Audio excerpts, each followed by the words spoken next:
Hello tout le monde, on se retrouve donc aujourd'hui pour une nouvelle vidéo et j'ai de la chance puisque je peux recommencer à tourner dehors un petit peu et au calme. On va donc commencer aujourd'hui par Si tu m'oublies de Tony Béard, donc qui va nous raconter l'histoire de Violette, une mère de famille, tout ce qu'il y a de plus simple entre guillemets, qui va retrouver sa vie chamboulée quand son amour de jeunesse, Joachim, va débarquer chez elle en lui demandant de cacher quelque chose. Sauf que l'homme mystérieux disparaît du jour au lendemain et Violette va d'avoir de cesse de trouver pour quelle raison il a disparu, qu'est-ce qui se passe dans sa vie et ce qui lui arrive. Alors j'ai adoré les personnages, la façon dont ils sont présentés, le mélange entre policier et romance, et franchement j'ai trouvé que Violette était une héroïne super géniale en tant que mère, en tant que femme et en tant qu'amante, et franchement c'est tout mignon du début à la fin et ça nous donne forcément le sourire. On va passer à un livre. On va changer complètement de genre avec Nos vies suspendues de Charlotte Bousquet, donc chez Scrinéo. Alors, c'est l'histoire d'Anis, de Nora, deux amies qui vont vivre un drame et qui vont apprendre à se relever après tout ça, chacune à sa manière. J'ai été énormément touchée par les thèmes abordés. Forcément, le viol, c'est un thème qui ne peut que toucher. La façon dont l'autrice traite le sujet du début à la fin et nous tient en haleine, nous permet d'aimer ces personnages et nous fait vivre chaque instant avec eux. Alors, clairement, il y a des moments qui sont vraiment très très durs.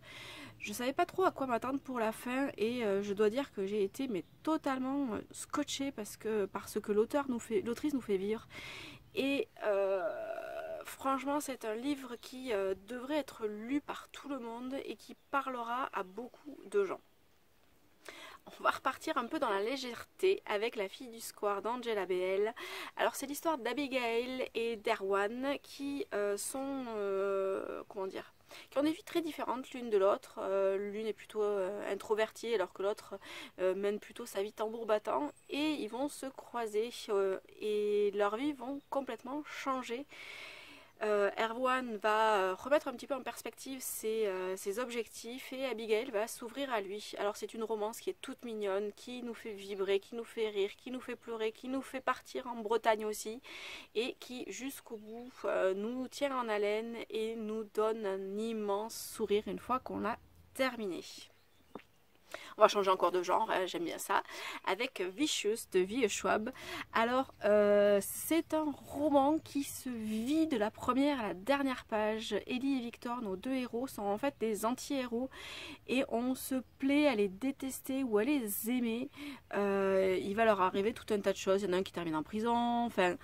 C'est franchement super bien écrit, super entraînant, ils ont des pouvoirs assez étonnants et ils vont vivre leur vie d'une manière aussi assez étonnante. Donc je ne peux que conseiller cette histoire qui, franchement, on voit pas du tout le nombre de pages passées alors que c'est quand même un petit pavé de 500 et quelques pages. Et les personnages secondaires ont tous leur importance et je dois dire que j'ai vraiment adorer les suivre dans leurs histoires et dans tout ce qu'ils vont vivre et découvrir. Ensuite donc Les secrets de Taranis de David Moité. Donc c'est un roman que j'ai adoré et dont j'adore particulièrement la couverture qui est somptueuse. Alors on va suivre l'histoire d'Ambre qui va voir son monde mais totalement s'effondrer du jour au lendemain quand elle découvre des choses sur son père et sur le royaume dans lequel elle vit. Elle va partir, elle va fuir plutôt pour essayer de sauver sa peau, la pauvre, et elle va vivre chaque instant d'une manière intense, d'autant qu'elle va découvrir énormément de choses sur son père, sur ce qu'il lui a caché et sur elle-même aussi. Alors je ne vais pas vous en dévoiler plus sur son voyage, mais ça va être une grosse introspection pour elle et elle va comprendre que son histoire ne fait que débuter et qu'elle est capable de sauver beaucoup de monde dans sa vie. Et pour terminer donc, La fille des deux mondes de Cissy Hunter. Alors c'est un roman qui... alors là c'est pareil, j'adore la couverture. C'est un roman qui va nous entraîner dans la vie de notre héroïne Riley qui vit avec son père qui est croque-mort. forcément, voilà, et c'est encore plus embêtant quand on est capable de voir les fantômes.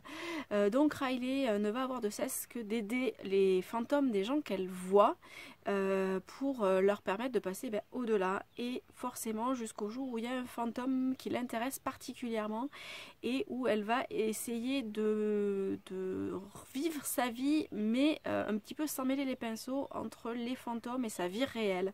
Et j'ai trouvé que c'était super bien écrit, super entraînant. L'autrice arrive à nous subjuguer par ses personnages et par leur histoire, et je dois dire que si j'avais un petit peu deviné quelques petites choses sur la fin, il y a des choses qui sont totalement étonnantes, et je suis très curieuse de lire la suite de cette aventure.